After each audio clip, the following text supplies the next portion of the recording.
도자기 한 점이 담을 수 있는 이야기는 그 시대의 기술과 예술을 넘어 당시 사람들의 철학과 이상까지 반영합니다.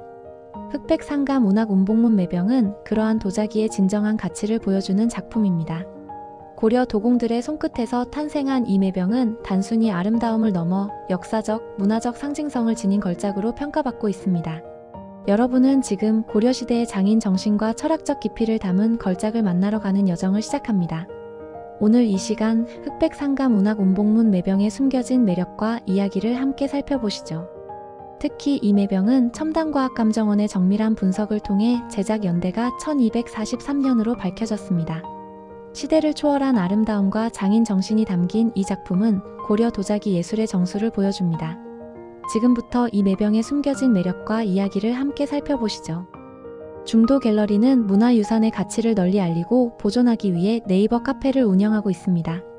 첨단과학 감정을 받은 명품 중국 도자기와 한국 도자기의 상세한 자료를 카페에 업로드하며 회원제를 통해 신뢰할 수 있는 인증 도자기의 구매 및 판매 공간을 제공하고 있습니다. 특히 회원 간 별도의 수수료 없이 거래할 수 있는 투명한 플랫폼도 운영 중입니다. 여러분도 중도 갤러리를 통해 한국과 중국 도자기의 아름다움과 가치를 함께 느끼고 공유해 보시길 바랍니다. 고려청자 흑백 상감 운학 운봉문 매병. 우선 이 매병의 크기와 특징을 살펴보겠습니다. 높이 58.5, 몸통 지름 29, 좌대와 뚜껑을 포함하면 총 높이가 79에 이르는 대형 매병입니다. 고려청자는 대개 30에서 40cm 정도의 크기로 제작된 경우가 많습니다. 그에 비해 이 매병은 유래를 찾아보기 힘든 웅장한 크기를 자랑합니다. 이러한 대형 매병은 단순히 생활 용도가 아니라 의례적 목적이나 왕실 장식품으로 제작되었을 가능성이 높습니다. 이처럼 대형 도자기를 제작하는 것은 고려 도공들에게 매우 도전적인 일이었을 것입니다. 크기가 클수록 제작 중 파손될 가능성이 높기 때문에 고도의 기술력과 정교함이 요구됩니다. 이는 당시 고려 도공들의 뛰어난 숙련도를 보여주는 중요한 증거입니다. 첨단과학감정원의 분석 결과 이 매병은 1243년에 제작된 것으로 확인되었습니다. 이는 고려 도공들의 뛰어난 기술력뿐만 아니라 당시의 정치적 문화적 배경과 예술적 성취를 보여주는 귀중한 자료로 평가됩니다. 매병의 기형, 즉 형태를 살펴보겠습니다. 매병의 몸통은 풍만하면서도 안정감을 주는 곡선으로 완만하게 확장됩니다. 이는 접으로 내려가면서 점차 좁아지는 형태를 띠어 전체적으로 유려한 실루엣을 완성합니다. 짧고 간결한 목은 몸통과 자연스럽게 이어지며 전체적으로 균형 잡힌 비례감을 보여줍니다. 고려청자의 특징인 비추빛 유약은 이 매병에서도 두드러지게 나타납니다. 투명하고 맑은 유약은 빛의 각도에 따라 색조가 미묘하게 변하며 매병 표면에 깊이감과 생동감을 더해줍니다. 이는 마치 자연의 청량함을 눈앞에 재현한 듯한 느낌을 줍니다. 첨단과학감정원의 유약 성분 분석에 따르면 이 매병의 유약은 철분 함량이 높은 고려 특유의 비추색을 띠며 고온 소성 과정을 통해 투명하고 맑은 색조를 구현했습니다. 이러한 분석 결과는 고려 도공들이 유약의 색과 질감을 섬세하게 조율했던 기술적 정밀성을 보여줍니다. 이 매병의 가장 큰 특징 중 하나는 흑백 상감 기법으로 표현된 문양입니다. 먼저 운학문은 구름 사이를 유영하는 학을 묘사한 문양으로 학은 고귀함과 장수 그리고 하늘의 자유를 상징합니다. 학의 날개는 백토상감으로 유려하게 표현되었고 꼬리와 부리, 다리는 흑토상감으로 정밀하게 묘사되었습니다. 운봉문은 봉황이 구름 속에서 비상하는 모습을 그린 문양으로 이는 왕실의 권위와 번영을 상징합니다. 봉황은 고귀함과 덕망의 상징으로 특히 고려 왕실에서 매우 중요한 의미를 지녔습니다. 봉황의 깃털은 화려하고 정교하며 구름과의 조화는 자연과 인간 세계의 이상적 조화를 상징적으로 드러냅니다. 이 두 문양의 조합은 매우 드문 사례로 당시 도공들이 단순히 아름다움만을 추구한 것이 아니라 철학적 메시지와 왕실의 권위를 표현하려는 의도가 있었음을 알 수 있습니다. 첨단과학감정원에서는 이러한 상감 기법과 문양 배치를 분석하여 고려 도공들이 각 문양에 부여한 상징성과 예술적 의도를 밝혀냈습니다. 운학문과 운봉문이 결합된 이 매병은 고려시대의 철학적 이상을 반영한 상징적인 작품입니다.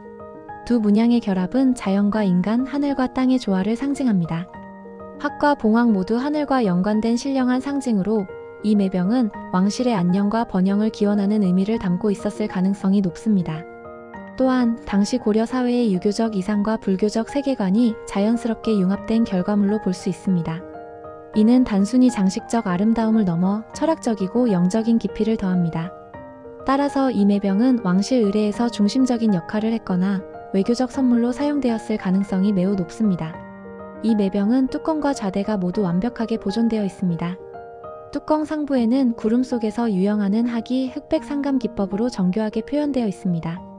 뚜껑의 측면에는 백상감으로 운문이 새겨져 있으며 하부에는 연속문이 장식되어 매병 본체와 유기적으로 연결됩니다.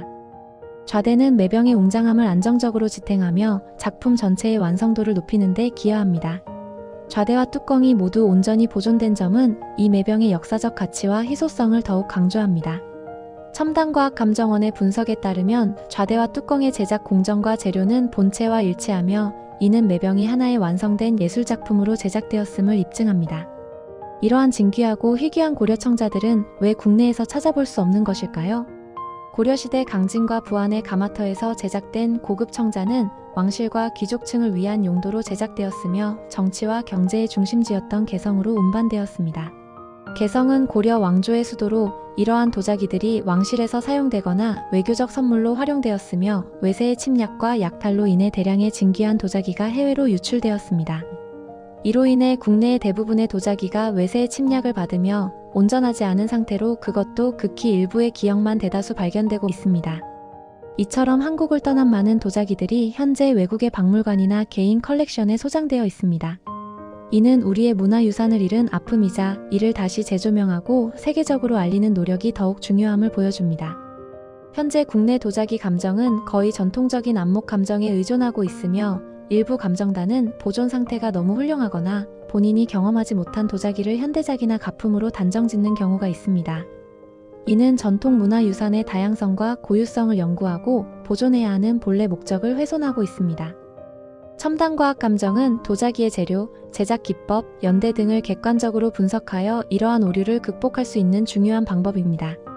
이러한 과학적 접근은 도자기의 진가를 제대로 평가하고 세계적 위상을 높이는 데 중요한 역할을 합니다. 고려청자 흑백상감 운학운봉문 매병은 단순한 예술품이 아니라 고려시대의 철학과 기술 그리고 미학적 성취를 집약한 걸작입니다. 이 매병이 상징하는 자연과 인간의 조화, 왕실의 권위는 오늘날에도 깊은 감동을 줍니다. 앞으로도 이와 같은 문화유산을 보호하고 재조명하여 후대에 전하는 데 힘써야 할 것입니다. 남은 시간도 즐거운 감상 부탁드리며 영상이 재밌으셨다면 좋아요, 구독, 알림 설정 부탁드립니다.